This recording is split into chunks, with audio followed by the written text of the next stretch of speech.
ทุกคนมื้อนี้สิมาแบ่งปันสูตรต้นขี้หูดงาม ใบเขียวแตกยอดแนวนี้นะนี่เห็นบ่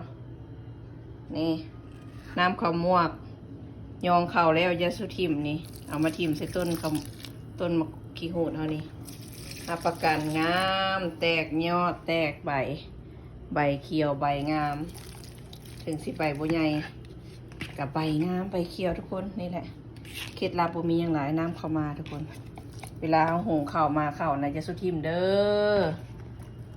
แอบมาหดต้นดอกไม้เฮานี่ต้นไม้เฮานี่งามเห็นปะแตกยอดแตกแหนงออกมานี่เห็นปะทุกคนงามขนาดเลยนี่ใบนี่แตกบักกะลาเขียวงามนี่สุดยอดเลยบ่ได้ใส่ปุ๋ยบ่ได้ใส่ย่างนี่แหละน้ำเข้ามาทุกคนง่ายปะล่ะ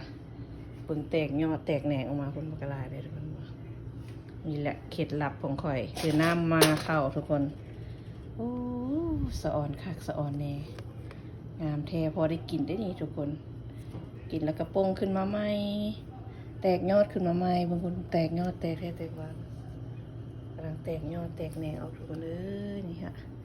เคล็ดลับแต่บ่ลับน้ำมาเข้าเลยทุกคนเด้อเอามาหดต้นขี้หูดไปขี้หูดเขาสิได้ใหญ่ๆงา